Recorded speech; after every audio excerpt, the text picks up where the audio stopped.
ध्यान दें स्टूडेंट, पिछले दिन हम लोगों ने जो है वैद्युत क्षेत्र के बारे में पढ़ रहे थे, जिसमें हम लोगों ने वैद्युत द्विध्रुव के कारण जो है वैद्युत क्षेत्र पढ़ लिया था, साथ ही साथ उसका पर लगने वैद्युत क्षेत्र में उस पर लगने वाले बलागुण को भी ज्ञात कर लिया था। तो इस तरह से जो है कह सकते हैं वैद्युत क्षेत्र आपका समाप्त हो गया है। अब हम इससे संबंधित कुछ न्यूमेरिकल देखेंगे। पहला न्यूमेरिकल देखते हैं। एक चालक पर 500 इलेक्ट्रॉनों की कमी है, जिस पर आवेश की मात्रा तथा प्रकृति ज्ञात कीजिए। तो आइए देखते हैं इसका सॉल्यूशन। कितने इलेक्ट्रॉनों की कमी है? 500, यानी n बराबर हो गया आपका 500। एक इलेक्ट्रॉन पर आवेश कितना होता है? E की वैल्यू कितनी होती है? 1.6 × 10⁻⁹ कूलम। अब आपको चाहिए इलेक्ट्रॉनों की आवेश की मात्रा चाहिए आपको। तो Q बराबर होता है n E। n का मान कितना है? 500 और E का मान कितना? 1.6 × 10⁻⁹ गुणा कर लेते हैं।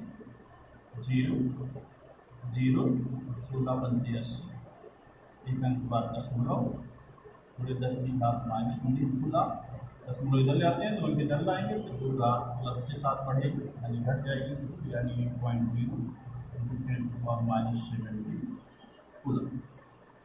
अब देखना है आवेश की प्रकृति कैसी।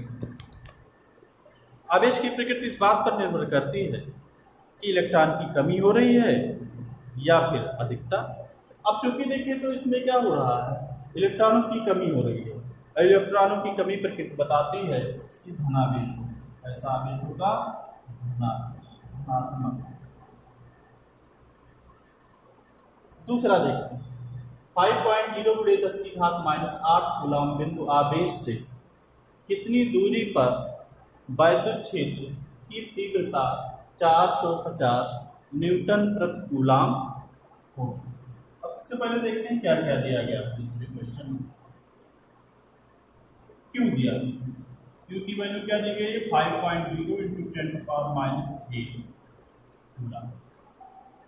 फिर क्या दिया गया? तीव्रता दी गई है E बराबर होता है 450 न्यूटन प्रति कूलम। ज्ञात कर करना है हमें दूरी। कैसा आवेश है? बिंदु आवेश के कारण वैद्युत क्षेत्र की तीव्रता E बराबर होती है 1/4πε0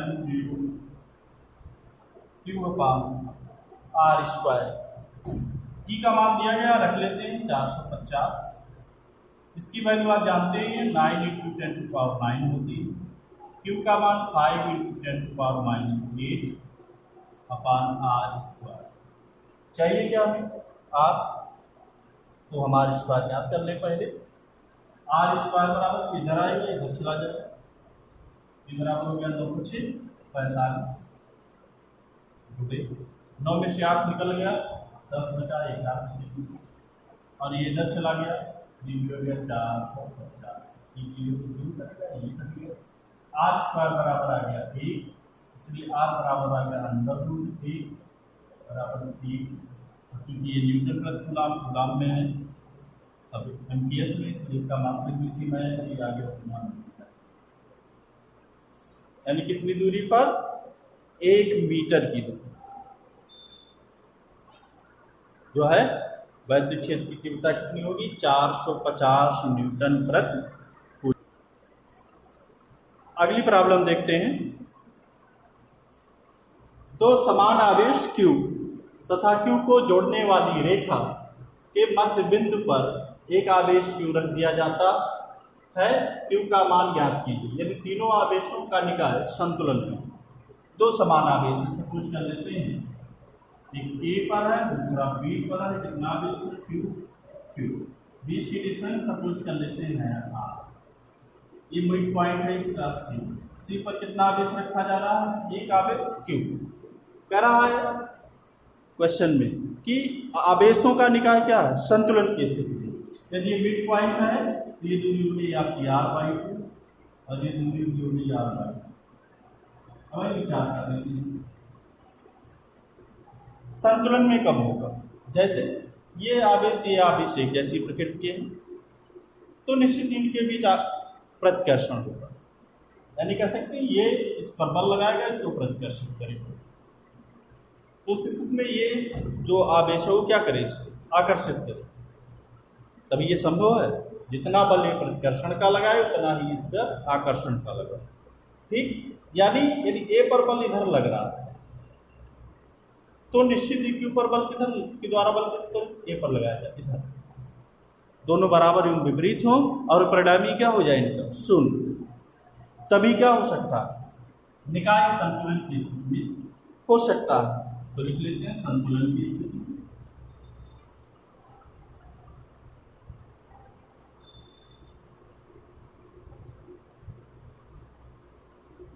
एफ ए बी यानी बी द्वारा इक्वल प्लस एफ ए सी यानी सी द्वारा इक्वल, दोनों बलों का परिणामी क्या हो जाएगा शून्य, तभी क्या हो जाएगा निकाय संतुलन की स्थिति में। या फिर बी का मान ए बी, तो आप जानते हैं value Q two 1/4 pi epsilon 0।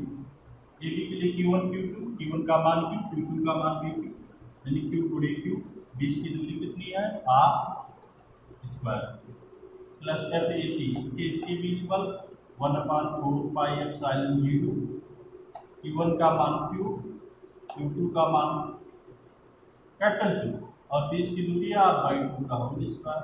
इस पर क्या होना चाहिए 0, काम में मिल गया Q/4 पाई एप्सिलॉन 0। यहाँ से बचा Q/r², यहाँ से बच गया कैपिटल Q जो गया r²/4, इसको ऊपर लेकर चले जाओ Q/4 पाई एप्सिलॉन 0 Q/r² और ये हो गया 4Q/r², इसको 0 बार भी कॉमन हो जाएगा यहाँ से Q/4 पाई एप्सिलॉन 0 r², ठीक है Q प्लस 4Q इक्वल 0। अब तो या तो ये बराबर 0 या तो ये बराबर 0, तो ये बराबर 0 हो नहीं सकता, इसी को बराबर 0 की मान सकते हैं, यानी Q प्लस 4Q बराबर 0। ठीक, यहाँ से मिल गया 4Q² माइनस 2, इधर आएगा निगेटिव हो जाएगा, इसलिए Q बराबर हो गया -2/। कितना आवेश होना चाहिए, दिए गए आवेशों का 1/4 और ऋण चिन्ह क्या बता रहा है कि प्रकृति कैसी होनी चाहिए, Q बराबर क्या आया -Q/4, यानी प्रकृति कैसी होनी चाहिए निगेटिव, ऋणात्मक आवेश होना चाहिए। अगली प्रॉब्लम देखिए, एक अल्फा कण 15×10⁴ न्यूटन प्रति कूलम के वैद्युत क्षेत्र में स्थित है, उस पर लगने वाले बल का मान ज्ञात कीजिए।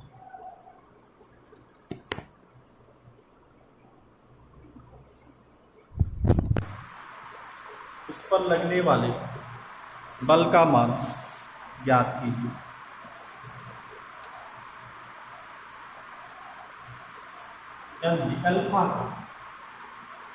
अल्फा कण वास्तव में क्या होता है, हीलियम का नाभिक होता है, हीलियम के नाभिक को ही अल्फा कण कहते हैं। ये हो गया 2He4।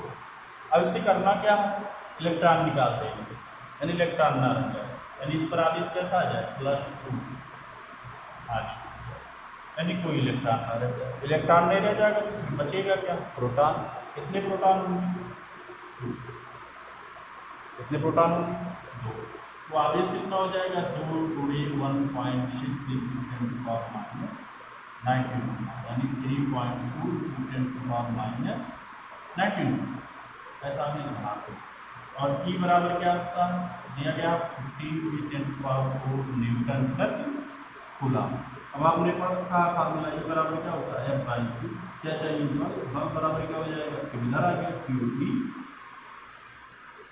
Q का मान 3.2 × 10⁻⁹ और इसकी वैल्यू 15 × 10⁴ गुणा कर लेते हैं, 15 दूनी 30 और 15 दिया 45 और 3 48, ये कल की बात 19 में से 4 निकल गया 10 के बाद -15, ऐसे ही 4.8 × 10⁻⁴ न्यूटन, ये मिल गया बल।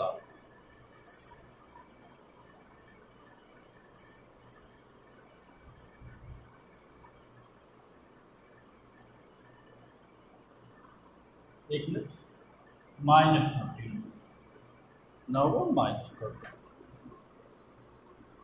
अगली बराबर पर ध्यान दें। एक वैद्युत ध्रुव जिसकी लंबाई 4 सेंटीमीटर है वो एक समान वैद्युत क्षेत्र 10⁴ न्यूटन प्रति कूलाम से 30 अंश पर रखने पर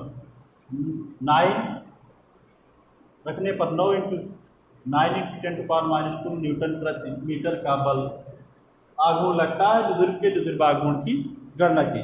सबसे पहले द्विध्रुव की लंबाई कितनी होती है? एल नहीं, 2l बराबर दिया गया 4 सेंटीमीटर बराबर 0.40 मीटर, 0.40 मीटर।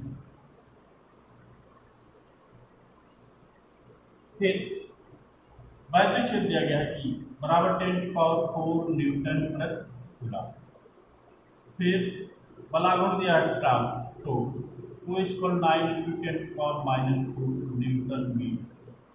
क्या ज्ञात करना? वैद्युत ध्रुव आघूर्ण गणना करनी है। तो आप साथ में थीटा भी दिया, थीटा इसको 30।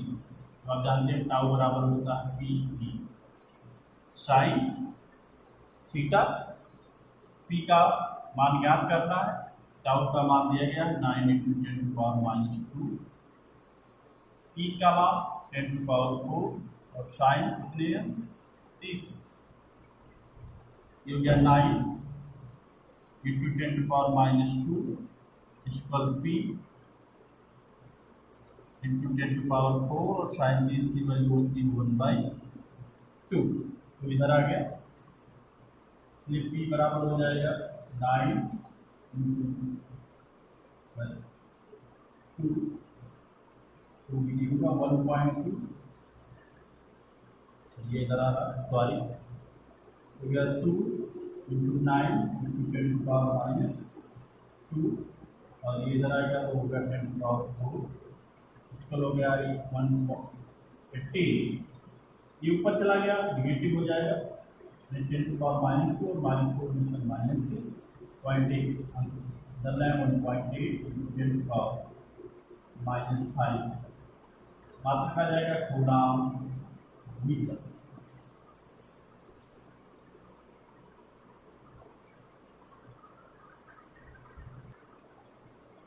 अगली प्रॉब्लम देखिए। दो सूक्ष्म गोलों में से प्रत्येक पर 10⁵ इलेक्ट्रॉनों की कमी है, जिनके बीच की दूरी 1 मीटर है। तो वैद्युत बल की गणना कीजिए। तो इलेक्ट्रॉन की कमी, इलेक्ट्रॉन की कमी कितनी कमी है? 10⁵, जिसे कह सकते हैं N। प्रत्येक गोले पर आवेश Q1 बराबर हो जाएगा Q2 और A बराबर होगा N की। N की वैल्यू कितनी है? 10⁵5।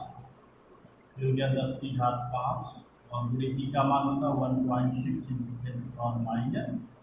10⁻⁹ गुणा कर लें तो 16 हो गया 1.6 और 5 निकल गया 10⁻⁻40।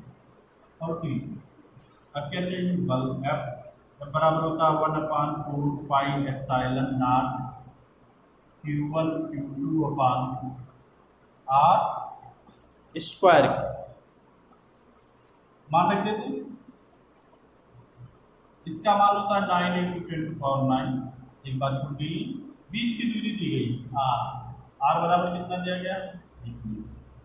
Q1 का मान 1.6 × 10⁻⁻40, Q2 का मान भी 1.6 × 10⁻⁻40, R का मान कितना है? 1 बराबर। मल्टीप्लाई कर लेते हैं सबका,